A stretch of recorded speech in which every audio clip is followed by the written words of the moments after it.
everyone! So the response to my last Would I Buy It video was pretty good, and I asked if people would be interested in seeing an indie version, and a lot of people were. So I thought that I would try this for the first time. So this is a Would I Buy It with strictly indie releases, like upcoming releases. I'm not quite entirely sure where the best place is to source these out. I know there are some people who do these style videos and they combine it all together, and I just thought that might be a little too much.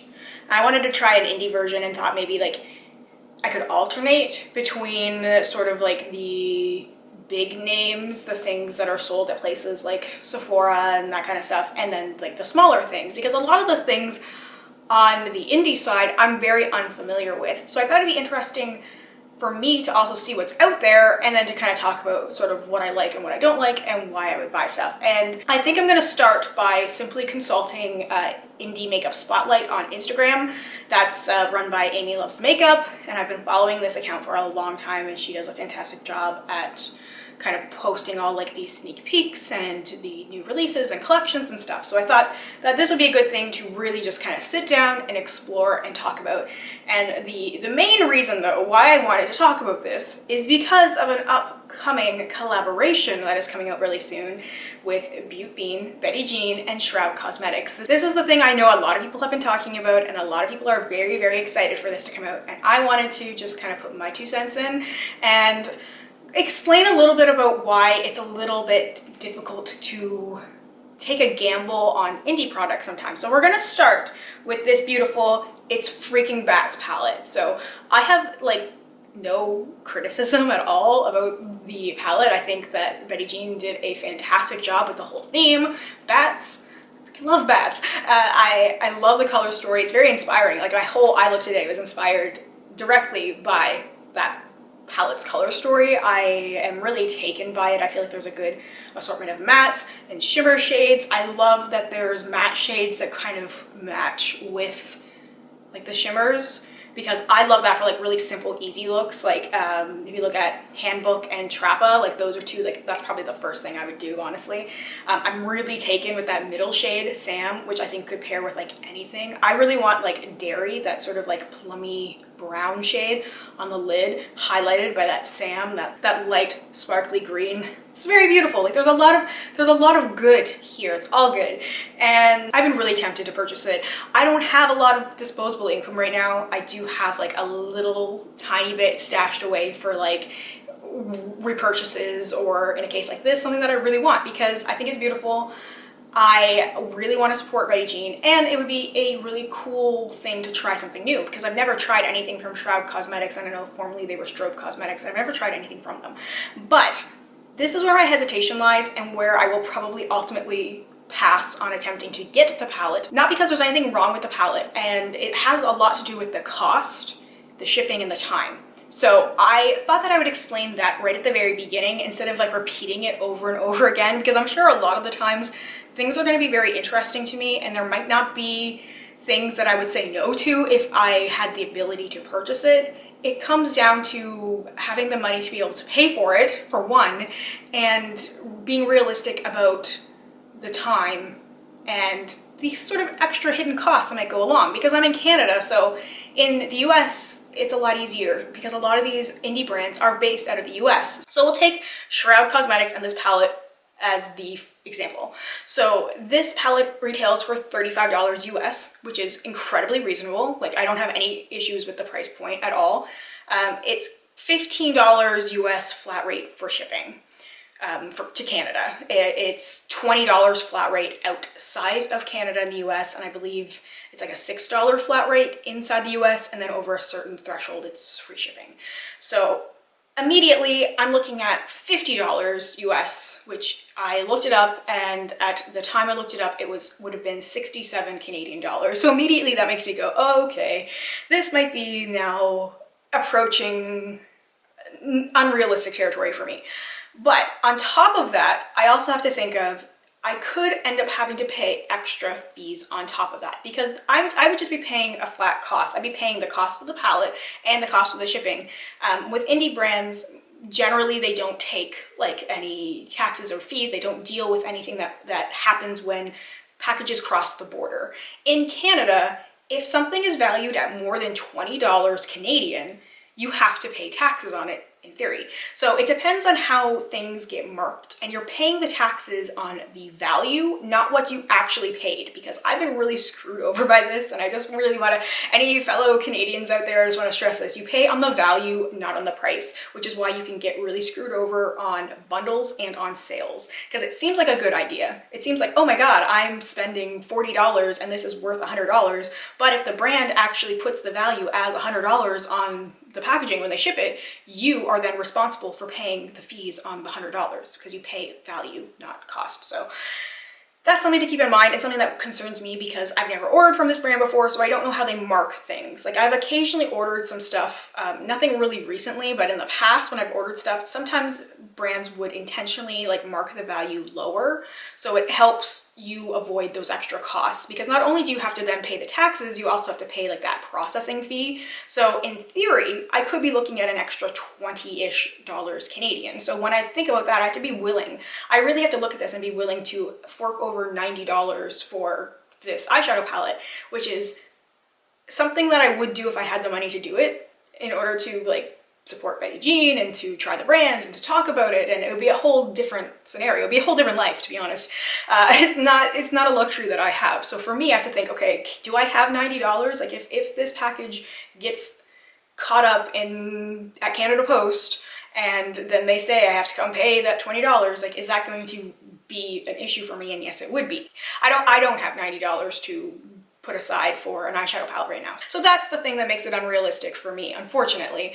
And then I also have to just, on top of that, even if I was thinking, okay, you know what, I can justify this, I can make it work somehow, I have to consider the shipping time and like how I would use the product a lot of the times for me, because I'm in a weird limbo place where I'm like one part just a regular makeup user and one part person who also creates content on social media. And if it takes a long time for me to receive stuff, then that part of it kind of comes out of the equation, because if the product is no longer available, or if like everybody else who is doing reviews and stuff has already reviewed it and done content with it, then it's kind of old news, and then it kind of becomes relatively pointless for me to do it. And I'm not going to get a return for my investment, so to speak. It's kind of weird, but it's just one of the things that like I think about when I'm thinking about purchasing stuff, that I'm like, okay, I could do all this content on like YouTube and Instagram and everything else, but if people have already gotten that content from somewhere else, they're not gonna be looking for mine, and then it doesn't become worth it to factor that in. I really have to think of like, how much would I actually use this in my day-to-day life? How much would it actually be worth it? Will I still want this when it inevitably takes a long time to get to me, because shipping is slow? And the US Postal Service, I've heard some horror stories. We're approaching the election as well, so I'm a little tentative to like order things that would be shipped that way as well, simply because it would take so long to receive it. I've been having issues receiving mail anyway, because when things are being delivered from Canada Post, like I'm in an apartment and it's just kind of a mess personally. Like, that's just my whole horror story, something to deal with. But just something to keep in mind, because I feel like hype for things hit a certain level and then it dies off, and then there's something else, and then there's another collab and another release and another thing. It's impossible to keep up with it unless you're ordering every single thing, which, you know, I wish. But just, that's the thing that I'm stuck with right now, is that I want to buy it for many reasons, but I can't justify the cost, the potential cost, and the time, because I really don't know how long it would take to get to me, if it would get lost. And also, I mean, I've had those experiences as well. So those are things that I personally factor in when I'm thinking about this stuff. I know this is like a big shipping rant at the beginning here, but this is this one thing I wanted to touch on, because I think it's important to mention, because I don't feel like everybody always talks about it, or they just assume like everybody is in the same area. I get confused occasionally for being American, so people like are like, well, why can't you do it? Because it's not the easiest thing to do. And then I feel guilty, and I have to acknowledge that as well, because I think it's amazing that Betty Jean has this collaboration, and I love seeing the things that people are coming up with, like the things people are creating with these indie brands and these collaborations. And like, I will say it right here, right now, you can quote me on this, I will never have a collaboration. That's just like, it's not in the cards for me. But I really want to support the people who get the opportunities to do it, and I feel bad when I can't do it, especially because I feel like this is probably all in my head as well, but I feel like it looks bad for me that I'm like that odd person out who like doesn't have the collab item, but it's because I just can't afford to do it, or because it takes so long to get it to me that like everybody else would already have done their videos with it and their reviews and everything else. And anyway, big rant, but long story short, if you are interested in this palette, if it is something that is financially feasible for you to purchase, I would highly recommend it. Betty Jean is fantastic. If you're not following Beautbean, go follow her. And I would really love to see what people create with this palette.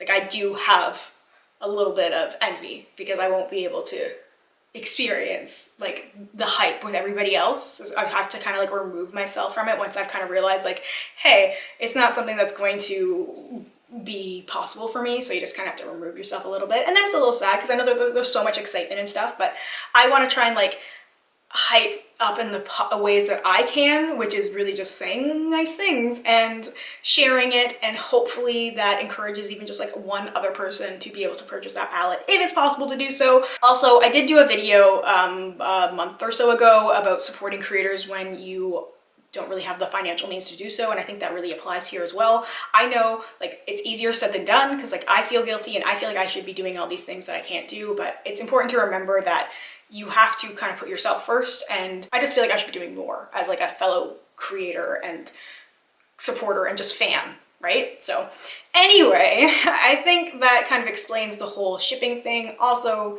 with this beautiful palette. So let's go back to Indie Makeup Spotlight and check out some of these new and upcoming releases. So I see a shade reveal from Davina Cosmetics. This is the Aurora Flare collection. This shade Australis. I'm sure I'm pronouncing that wrong. It looks like a very beautiful multi-chrome shadow, very intriguing. I love shadows like this. I feel like they don't photograph very well. Like the swatch looks beautiful, but this is the kind of thing that you really want to see like on somebody's arm or hand, like in motion. I'm really intrigued by that. I'd love to have some more shadows that have those interesting finishes. Yes and no. Okay, so the reason why yes is because they're fun and easy to use in real life, like outside of this. They are really fun to use and really easy to use and look very interesting and dynamic, like in motion. They don't, as I said before, tend to photograph very well. Like you really have to kind of get more of like a video than just a straight image.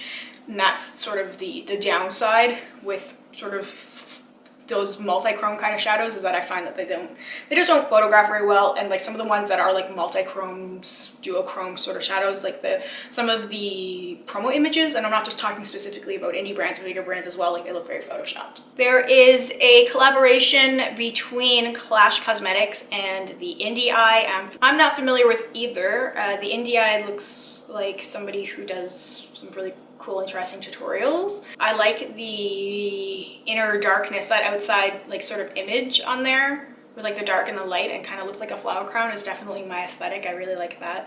I won't say that the eyeshadow palette itself really inspires me. Now it could also be the image because the image looks a little bit darker. I really like those two green shades, like the matte green and the sparkly green shade, but I feel like a lot of the other shades, like a lot of the browns and sort of those like that pink and that purple, I feel like I can dupe that with a bunch of different things I already have, like the browns and like the neutral shades. I feel like I have many times over with my Natasha shadows, with my MAC shadows.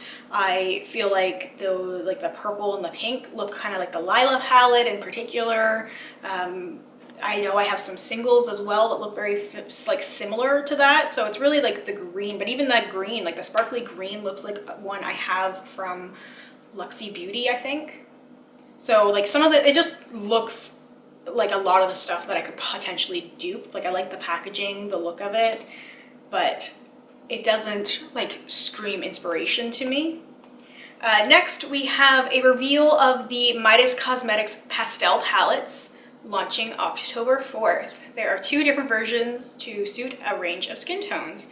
So that's interesting. I mean, I don't know how they would translate two different skin tones. It'd be interesting to see that for sure, because they don't necessarily look the same. But again, it's hard to tell in just like a sort of far away image. These are things that I would love to see on people.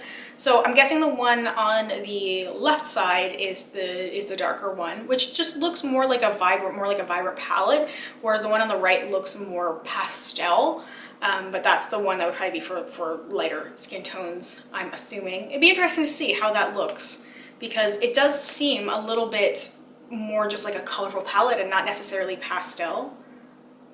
But it's pretty. It's pretty, but I think like, so I still have my Pastel Goth palette, that old palette from KVD, Kat Von D, whatever. I don't know how to refer to it now that it's been rebranded, but it's an old product, so just Kat Von D, I guess. So like I have pastel shades in that, and I mean the shades in here just look like shades that are in my Viseart Editorial Brights palette, and there's a white shadow in the Viseart Editorial Brights palette that you can use to make those more brighter, vibrant shades pastel. Like that's the thing, if you can layer and mix things with a white shadow, you can kind of create your own pastel shades. So I don't have a need for that, although I like it. I like that it's a little like smaller size palette, and I like that it looks like there's a mirror. So I can see the appeal for it for sure, but it's just not something that I feel like I would need, or something that I feel like I'm missing or would be necessarily more inspired by than what I already have. Going along with the pastel collection looks like some lip gloss, I think, icing, although they look more darker than pastel. It's hard to tell from a far away sort of image. I'm just trying to like zoom in, but it looks like ice. It says icing, I believe, which looks to me like it would be just like a lip gloss, I'm guessing. So that's interesting. Another shade reveal from Davina, Thermosphere. That's pretty. That's just like a really, you know, purple and blue.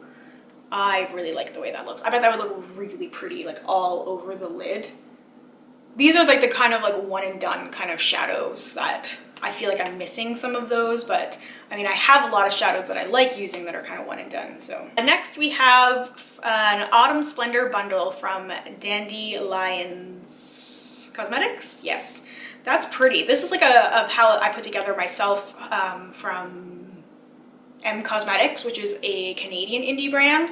They have like a very similar palette packaging that I have that I really like, and I bought a whole bunch of these like warm shimmery shades and some unique shadows, and that's really pretty. Like to me, this is a very beautiful color story that really does immediately scream fall. Like I think you look at this and you're immediately, it's fall, it's the changing colors of the leaves, it's the brown and the orange and the green yellow shades, and yeah, I think it's really beautiful. I love the names: Sunburst, Butternut, Marmalade, Pumpkin, Apple Orchard. Like it's got the really classic sort of fall names.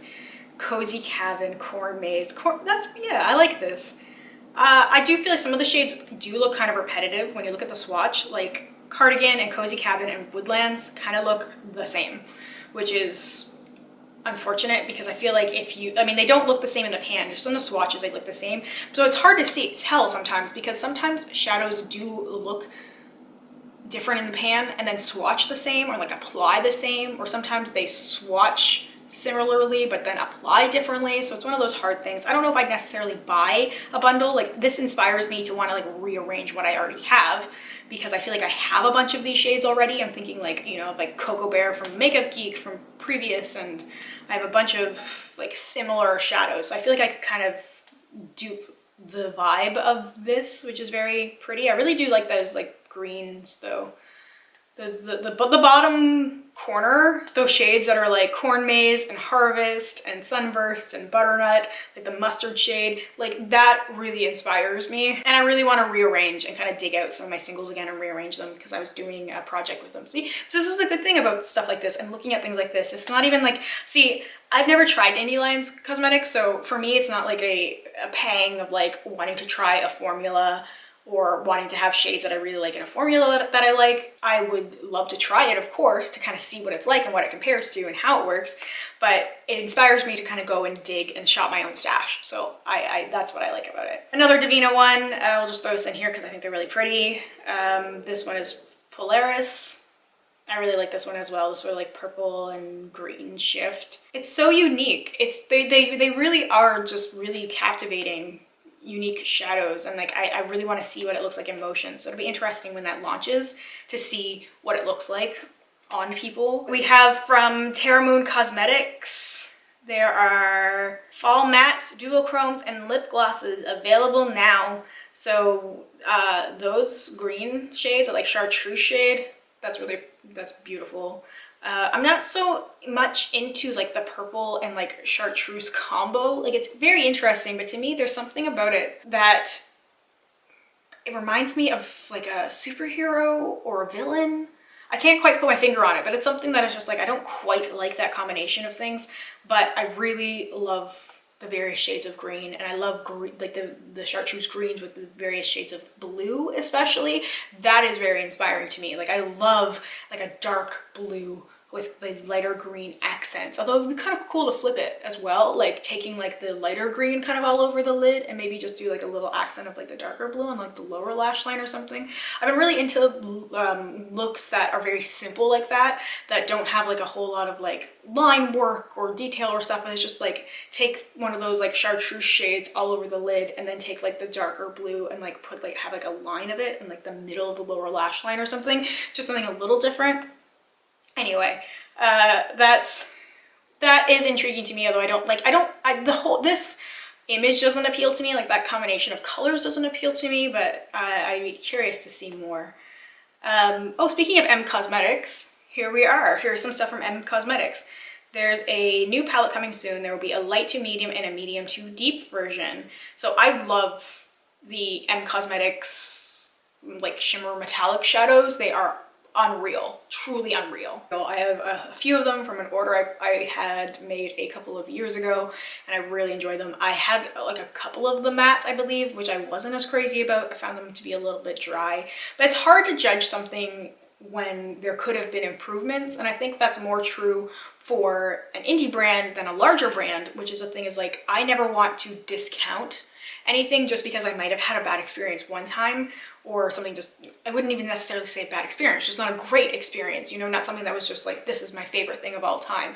Because I feel like indie brands have that ability to improve and change more, and I feel like they're more adaptive, they listen to customers. So I think this is interesting. There's something about this color story that's interesting, although I'm not quite sure how I would necessarily use it.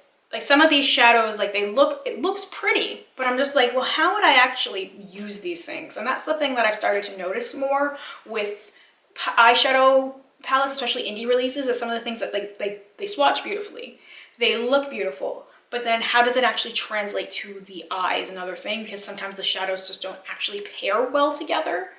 They're just too different that you can't use too many of them together in a comprehensive, flattering way, I guess, if that makes sense. And just from my opinion as well. So this looks interesting and looks different. And maybe that's why. Maybe it's just because it looks different to me than things I've seen before. There are lip oils from a brand called Vesca Beauty, which the packaging reminds me of something. I can't remember what does this look like, or is it just like generic lip gloss packaging? Lush Glow Creamy Lip Oils. They're pretty. Very like neutral colors though. I feel like I probably have these 100 times over with, I mean, not necessarily lip oil, so to speak. I only have like one lip oil that I can think of right now, which is an Elle lip oil, which is like a burgundy color. But just that, like it looks just like a lot of the lip glosses I have. Just those, and I don't feel like they would look too differently. Just because I don't feel like lip colors tend to look too different. It tends to be like the eyeshadow and like maybe even like highlighters and blushes that can look different. And blushes are questionable. Mostly just like the unique sort of shimmery shades are the things that end up looking like the most unique, that are more difficult to dupe compared to lip gloss. Toffee Cosmetics, which I love that name. Fall shades, which look just generic fall shades. I mean, there's nothing wrong with that though. Everybody loves that. I mean, I like the little pumpkin stencils are really cute, but I mean, this looks like I could name a bunch of palettes that have these shadows in here. It's hard on the top of your head. You're like, what can I name? The Natasha Denona Sunset palette. That's like the first one. It actually, like a lot of these shades are very similar to the ColourPop Yes Please palette as well. And I don't feel like it's very unique compared to some of the other shadows that have been out there. So like speaking of, this is Mater Makeup Labs Skelfie palette.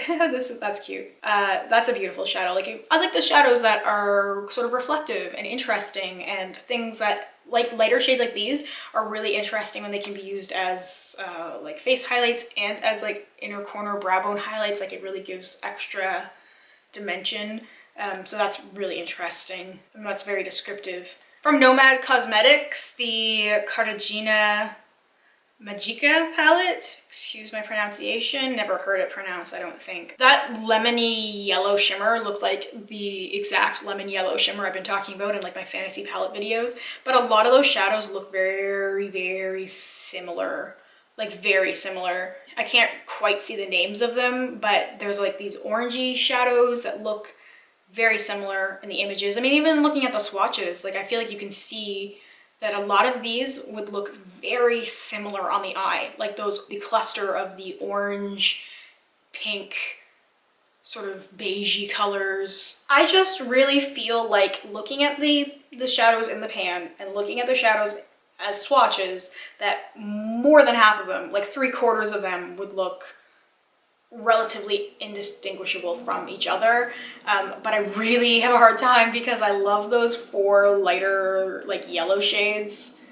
Those are like, that's like exactly the kind of stuff that I've been really craving, these sort of like sunshiny yellow shimmers, and just I want more yellows. This is a thing that I've wanted for the last little while, has been more yellows, and especially like yellow shimmers that aren't gold, because I feel like a lot of times palettes will throw in sort of like a gold shimmer, or something that's a little too dark to be used any other way than like on the lid. For me, like I want a lighter yellow that I can really use as a highlight shade, but also use it on the lid, or use it as like an accent shade, and use it as like the inner lighter color of like a ombre sort of eye, or some sort of gradient or whatever. So I really like the 3-4 yellow shades, but the rest of it, the rest of it are repetitive shadows and not very interesting in my opinion, simply because they do look very similar to other things, and because they are not entirely very unique sort of shadows. I feel like,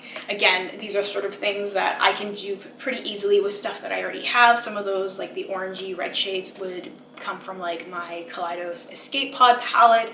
I could dupe this with the colorful shadows I have from Viseart, some shades from Natasha Denona, some, you know, stuff that I already own and have, and it doesn't interest me, but those 4 yellow shades really do. Like I really wish those 4 shadows were just like a quad, and then I'd seriously, that would have taken me from like being like, it's pretty, but more interested in like the packaging and the outside of it than like the actual inside. But if those 4 shadows were like a quad, I'd be like right on like the website right now, be like, how much is that?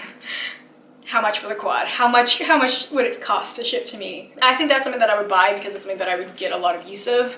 I think that like those 4 shadows, I'm just gonna ramble and rant about those 4 shadows and how beautiful those are, because I think those are shadows that I would use like in a variety of different ways, and I would use them both online and in real life. So it's just a double consideration for me. I feel like we might have hit a good stopping point here. Let me know if you would like to see more like this, if you would like to see it just all put together in one really long video, because I've been trying to keep my videos kind of like under 25 minutes. Sometimes it goes a little bit longer. I know these videos can be a little bit longer, and I know sometimes people don't mind if these videos are a little bit longer. So anyway, let me know what you think in terms of whether you would be okay with like a separate indie chat, or just grouping it all together, or I'm just curious. I just want to hear what kind of people think and just kind of take it from there. Anyway, thank you guys so much for watching and for hanging out with me as always. Let me know what you think of any of these products that I talked about, and if you are getting any of these things, definitely let me know. I would love to hear from you. Thank you so much for watching. I hope you have a wonderful day or night wherever you are, and I hope we get a chance to chat soon. Bye for now.